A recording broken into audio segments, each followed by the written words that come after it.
Only जेआरएम में आप सभी का स्वागत है। आज की ये वीडियो फेमिनिज्म टॉपिक से जुड़ी हुई है, यानी कि इस वीडियो में हम फेमिनिज्म टॉपिक पढ़ने वाले हैं। हमारी आईआर की एक सीरीज चल रही है जिसमें हमने आईआर की मेजर थ्योरीज हैं, मेजर्स कॉन्सेप्ट हैं, उनको डिस्कस किया है। जिन लोगों ने उन क्लासेस को नहीं देखा है तो पहले आप उन क्लासेस को देख लीजिए। तो आज की इस क्लास में हम क्या डिस्कस करने वाले होंगे, हम सबसे पहले फेमिनिज्म टॉपिक को देखेंगे। ये देखेंगे कि सिलेबस में कहाँ है ये। इसके बाद इससे पीवाईक्यू कैसे पूछे जाते हैं।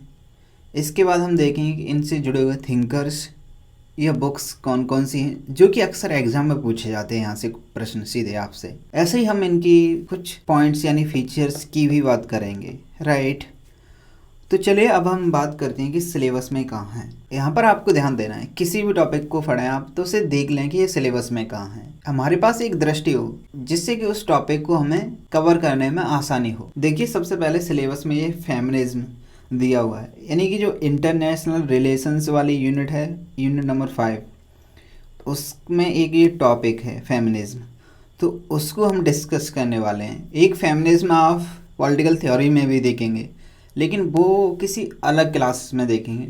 आज हमारा टॉपिक है इंटरनेशनल रिलेशन से, उसमें भी फेमिनिज्म टॉपिक है। तो आप सिलेबस में जान चुके होंगे।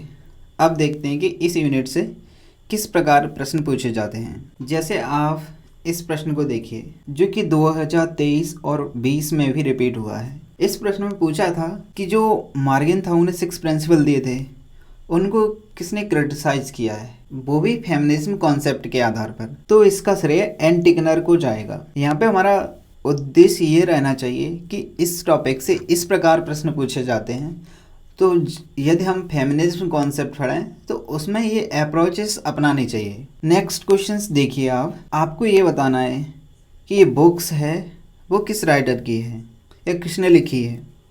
तो इसमें भी एन टिकनर्स हैं। तो आप देखिए आपसे सीधे बुक से पूछ लिया जाता है या कोई कॉन्सेप्ट पूछ लिया जाता है इस टॉपिक से संबंधित प्रश्न। यदि हमने पीवाईक्यू देख लिए हैं या हमने कोई टॉपिक पढ़ने से पहले पीवाईक्यू लगाए हैं तो हमारी एक अप्रोचेस होगी कि इस टॉपिक को हमें इस प्रकार पढ़ना है। तो हम इस टॉपिक पर बात करते हैं। फेमिनिस्ट टॉपिक को क्रिएटेड किसने किया था, इसके प्रतिपादन या क्रिएटेड का श्रेय सिंथिया एलोन्स को जाता है एंड पीटरसन्स को जाता है, यानी ये दो व्यक्ति हैं, इनके प्रतिपादन का श्रेय लेते हैं। ऐसे ही सिंथिया एनलॉय की बुक है बनाना बीचेस एंड बेसिस। क्योंकि हमारे एग्जाम के लिए बुक्स एंड थिंकर्स बहुत ज़्यादा इम्पोर्टेंस होते हैं, यानी कि अक्सर उनसे प्रश्न देखने को मिल जाता है हमें। तो हमारे यहाँ उद्देश्य यही है कि हम एक थिंकर्स की लिस्ट देख लें और उनसे जुड़े हुए बुक्स देख लें। अब हम आगे बात करें, जैसे कैरल कोहेन हुए तो उनकी बुक्स क्या थी, वुमेन एंड वॉर्स।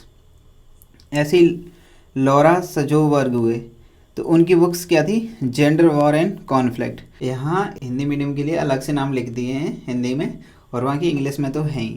ऐसे ही आप अन्य थिंकर्स देखेंगे और बुक्स देखेंगे, इनमें भी जैसे स्पाइक पीटरसन हुए, इनकी जेंडर्ड स्टेट हुई बुक्स। ऐसे ही आप अन्य देखें जैसे चंद्रा मोहंती, तो इनकी भी बुक्स हैं। आप एक बार इनको गो थ्रू कर लीजिए। आप एक महत्वपूर्ण टॉपिक्स या विचारक को देखिए, वो हैं एन टिकनर्स, जिनसे अभी आपने 2 पीवाईक्यू देखे थे। सबसे पहले एन टिकनर्स की बुक्स देखिए। इनकी बुक्स है जेंडरिंग वर्ल्ड पॉलिटिक्स, या दूसरी है जो कि एग्जाम में पूछी थी, जेंडर इन इंटरनेशनल रिलेशंस। इसके अलावा इनका मेन कॉन्सेप्ट क्या था, इन्होंने रिफॉर्मुलेटेड किए थे मॉर्गनथाउ के जो 6 प्रिंसिपल दिए थे, यानी कि इनको क्रिटिसाइज किया था। इनमें फेमिनिस्टिक पर्सपेक्टिव डाला था जो कि 2023 में इसी टॉपिक से पीवाईक्यू पूछा था। तो आप इस पर्सपेक्टिव को ध्यान में रख सकते हैं। ऐसे ही अन्य थिंकर्स हुए, इनकी बुक्स हैं जेंडर एंड वॉर। तो आप इस चीज़ को ध्यान में रखिए, फेमिनिस्टिक आइडियोलॉजी में थिंकर्स देखिए और उनसे जुड़ी हुई बुक्स देखिए। अगर आप इतना कर लेते हैं इस एग्जाम के लिए तो भी काफ़ी है, यानी कि आपके पीवाईक्यू हैं वो अक्सर बन जाएंगे। इसके अलावा हम बात करते हैं कि फेमिनिज्म कॉन्सेप्ट में मूल क्या चीज़ है, यानी कि जो फेमिनिज्म आइडियोलॉजी है उसकी बेसिक मान्यताएं क्या हैं। इन बेसिक मान्यताओं को समझने से पहले आप ये समझिए, यदि एनटीए में फीचर्स आधारित आपसे प्रश्न पूछा तो वो आपसे बन जाए, तो इसके लिए हमने कुछ पॉइंट्स डाले हैं यहाँ पर।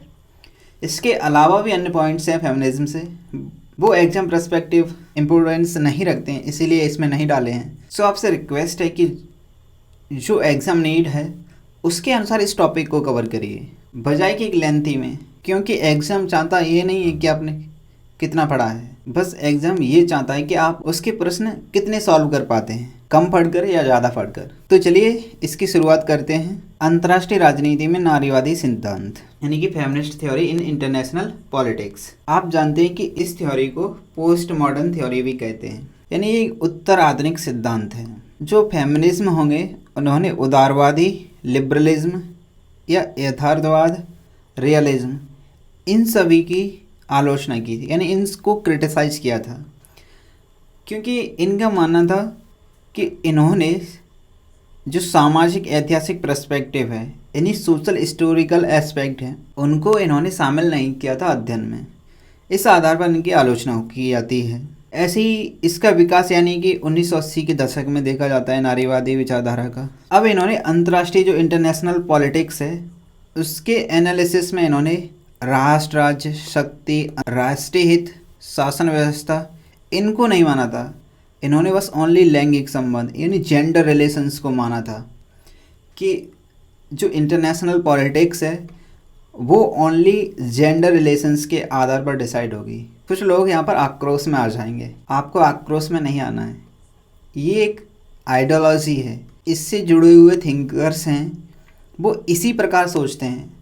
तो आप इस विचारधारा में मत खोइए, बल्कि आप एग्जाम पर्सपेक्टिव रहिए और आप इस विचारधारा को अपने ऊपर मत हावी होने दीजिए, बल्कि इस विचारधारा की मूल बातें उनको आप समझिए। सो ये इंटरनेशनल पॉलिटिक्स को बस जेंडर रिलेशंस के आधार पर देखते हैं, इसीलिए हम इसे अल्टरनेटिव थ्योरी यानी वैकल्पिक सिद्धांत कहते हैं। यदि हम फेमिनिज्म की टाइप्स की बात करें तो इसको हम दो प्रकार से देख सकते हैं।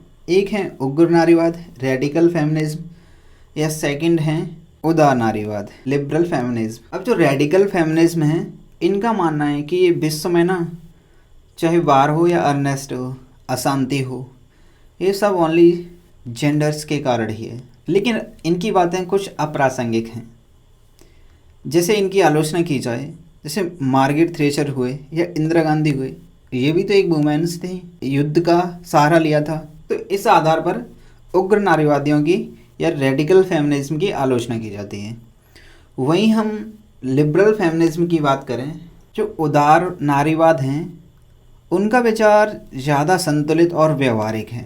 ऐसा क्यों? क्योंकि इनके अनुसार आप जेंडर से राजनीतिक प्रकृति निर्धारित नहीं कर सकते। यानी इनका मानना है कि आप जेंडर के बेसिस पर इंटरनेशनल पॉलिटिक्स या पॉलिटिक्स की नेचर डिसाइड नहीं कर सकते हैं आप। इसीलिए इन्होंने इक्वल रिप्रेजेंटेशंस की बात की थी, यानी कि जो आपकी पॉलिटिकल डिसीजन मेकिंग इंस्टीट्यूशंस हैं या मिलिट्री सिस्टम है, इन सभी में हमें इक्वल रिप्रेजेंटेशंस यानी समान प्रतिनिधित्व दीजिए। इस चीज़ की ये बात करते हैं, जो कि ज़्यादा व्यवहारिक विचार है इनका। आप इन दोनों विचारों की डिटेल पर मत चाहिए, बस हाँ उग्र नारीवाद हैं तो रेडिकल यानी कुछ उग्र ही बातें कर रहे हैं, ऐसे उदार हैं तो वो लिबरल की बात कर रहे हैं, यानी कि इक्वल रिप्रेजेंटेशंस की बात कर रहे हैं। आप इन दो चीज़ों को या इस अंतर को ध्यान में रखिए, इससे यदि MCQ आ जाए या PYQ होगा वो आपका बन जाएगा। तो इसी के साथ ये फेमिनिज्म कॉन्सेप्ट आज हमारा समाप्त होता है। आप इस फेमिनिज्म कॉन्सेप्ट को पढ़ते समय मुख्य बातें ये ध्यान में रखें कि हमें इस थ्योरी की मेन फीचर्स पता हो, मेन थिंकर्स एंड बुक्स पता हो। यदि इतनी बातें पता हैं तो आपका PYQ या MCQ बन जाएगा। आज के लिए इतना ही। वीडियो देखने के लिए आपका धन्यवाद। और आप फेमिनिज्म या अन्य नोट्स चाहते हैं तो आप only JRF Telegram channel join कर लीजिए, सीधे आप टेलीग्राम पर सर्च कीजिए। आज के लिए इतना ही, मिलते हैं किसी नेक्स्ट वीडियो में। तब तक के लिए bye bye and thank you. अपना ख्याल रखिए।